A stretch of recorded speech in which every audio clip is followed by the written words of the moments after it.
You know, growing up in the ghetto in the 70s and the 80s, it was kind of hard to get access to musical instruments, especially for poor black and Latino kids during that time. But that didn't stop them from entertaining each other around the neighborhoods as the turntables and the sampler was introduced, which later created hip hop. Another form of instruments during that time was called beatboxing. Now, the definition of beatboxing in the dictionary is a musical style or technique, especially in hip hop, in which the sounds and rhythms of percussion instruments or a drum machine are simulated by using the mouth and voice. That's one definition if you Google it, but there's a lot of other meanings too. I mean, people will even say that jazz artist Bobby McFerrin, y'all probably know from the song Don't Worry Be Happy, his style was considered beatboxing and vocal percussion because he didn't use instruments either. But when it comes to the art of beatboxing, you have to crown Dougie Fresh as the originator. You just can't argue with that.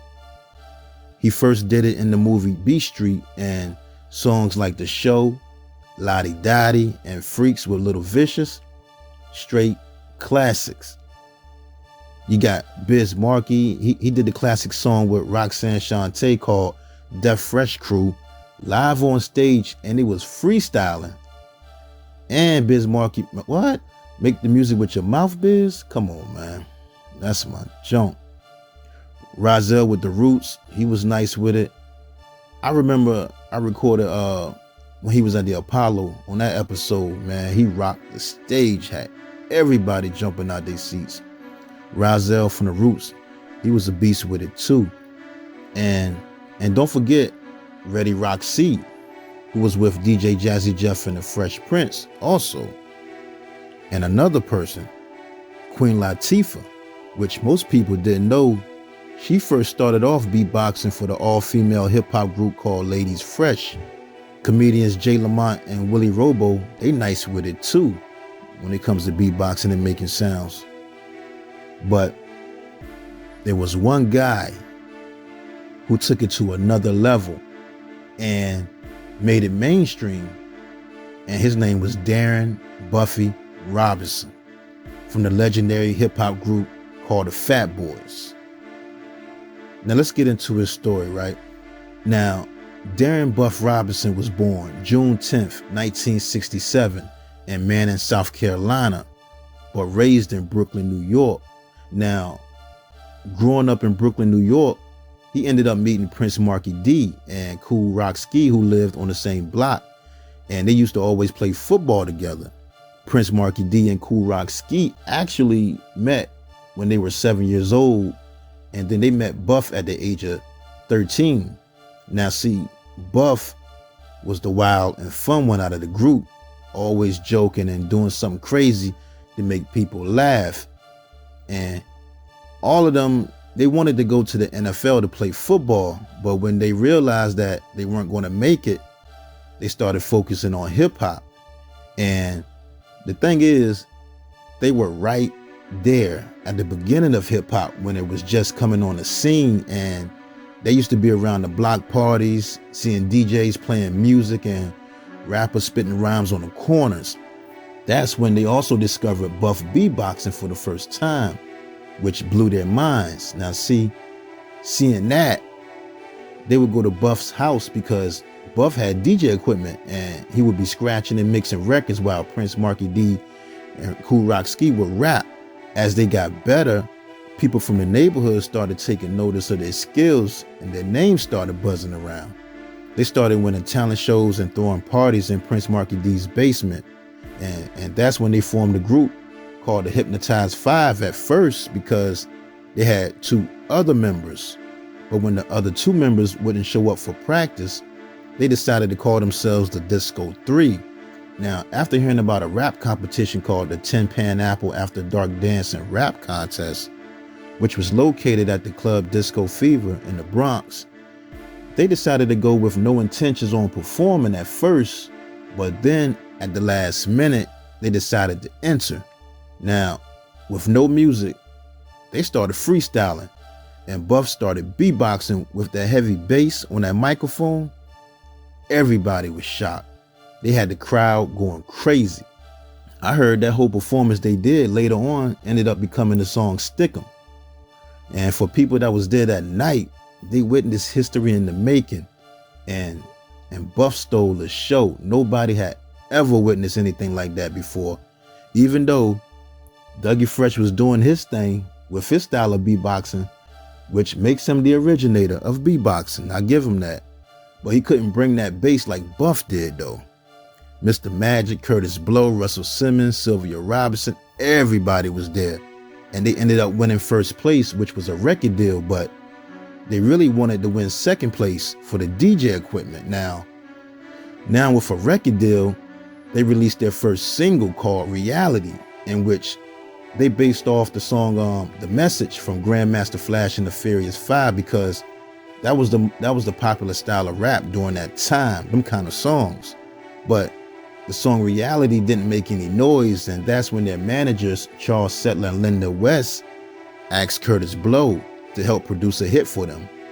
Because you see, around that time, Curtis Blow was dominating with the songs The Breaks, Christmas Rapping, Basketball, and other hits. And he was calling himself the king of rap around that time. Now, their managers also decided to change their name to the Fat Boys, because every time a promoter called to book them, they will always ask for them Fat Boys. And plus, they kept running up bills on food. And on May 29th, 1984, they released their self-titled album, which became certified gold with the hits Fat Boys, Jailhouse Rap, Can You Feel It? And I love the song, Don't You Dog Me. That's my junk. Don't You Dog Me. But when they did the video for the song Stick 'Em, man, that was a lot of people's favorite song right there, Stick 'Em. Plus, Stick 'Em became the first a cappella hip hop song, which made Buff a superstar and also made him a sex symbol. They say the women love some Buff. Now stars, everybody wanted to work with them. I mean, they got an endorsement deal with Pepsi. They did the Fresh Fest tour with Run DMC, Houdini, Nucleus was there. I know y'all remember Nucleus. They had the song Jam on it. Curtis Blow, and all of that was put together by Russell Simmons. The crazy part is Russell Simmons didn't want them part of the tour at first because he felt they weren't on the same level as Run DMC, Curtis Blow, and Houdini. Man, but the Fat Boys was hot during that time. They was the second rap act to get on MTV after Run DMC, who had the song Rock Box, and they was doing commercials. I remember Fat Boys had the commercial for Swatch watches, if y'all remember those. And on June 1st, 1985, they released their second album titled The Fat Boys Are Back, with the singles The Fat Boys Are Back and Pump It Up, which pushed the album to certified gold. I mean, people love the Fat Boys and just couldn't get enough of them, and that's when a writer from the movie Crush Groove decided to add them in the movie, even though the movie was based on Russell Simmons and Run DMC. Now see, with adding the Fat Boys in the movie, they brought out the funny comedy side in Crush Groove, especially with the song All You Can Eat. And man, shout outs to Sheila E. too, man. I love some Sheila E. Blair Underwood, he did a good job in that movie too. It just takes me back to the song Tender Love by Foursome D's. I love that song, Tender Love. I gotta get to that Foursome D's story too. But anyway, now, after that, they released their third album titled Big and Beautiful, which it did pretty good on the charts, but during that time, they were changing record labels, so it wasn't that much promotion for that album. Now, also by them stealing the show in the movie Crush Groove, Warner Brothers offered them a 3-picture movie deal. And that's when they put out the movie called Disorderlies, which made them the first hip hop act to star in their own movie. And to me, Disorderlies, man, that's a straight classic. I can watch that movie over and over again. It was a funny movie, man. But It didn't do good in the box office. That's why the other movies they had didn't come out. And Warner Brothers just decided to split ways. And plus, they was beefing with their management at that time.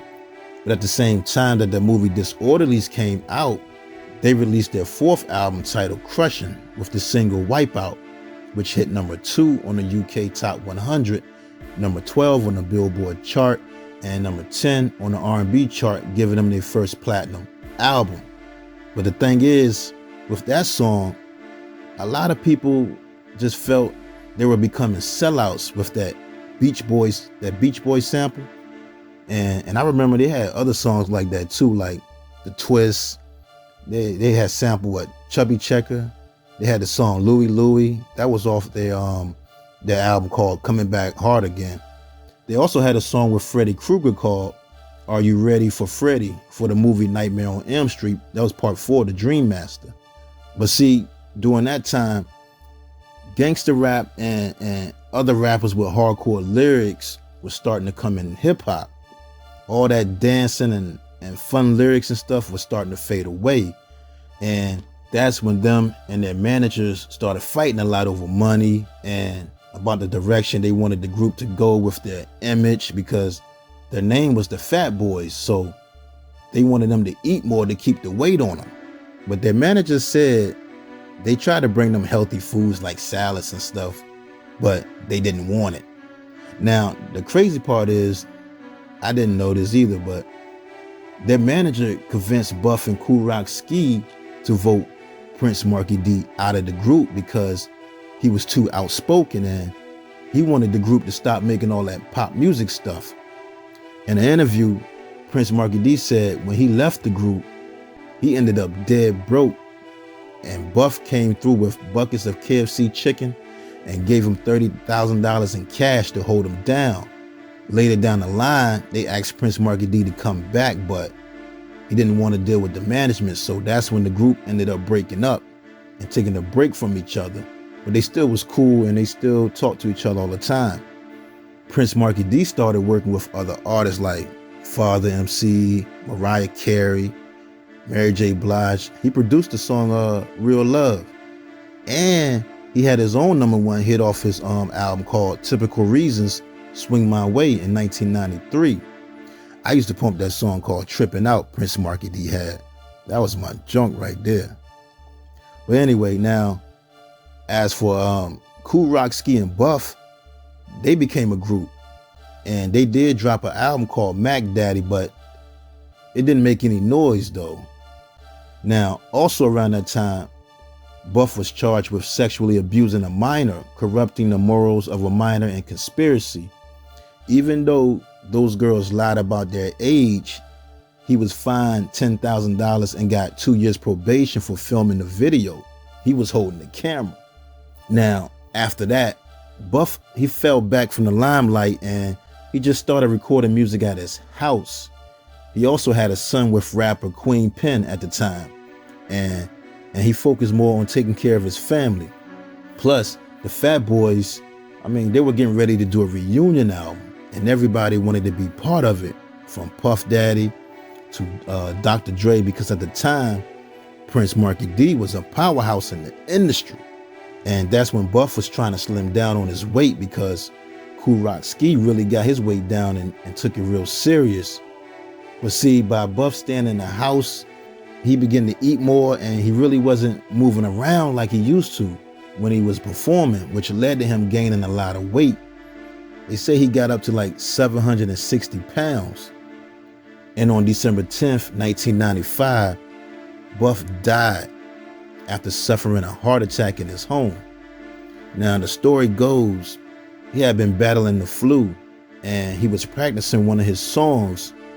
And at the end of the session, he got off the couch and was climbing on a chair when he fell and lost his wind. His brother Kurt Robinson tried to give him mouth to mouth, but he just didn't make it. Man, that's sad, man. That's crazy. Y'all make sure y'all go and download some of those old Fat Boys albums and songs, man. I just finished watching Crush Groove the other day. It's still a classic. and support the remaining members, Prince Marky D and Cool Rock Ski. I think they both got podcast shows now. Y'all make sure y'all check them out. Buff was 28 years old. R.I.P. the legend, Darren Buffy Robinson.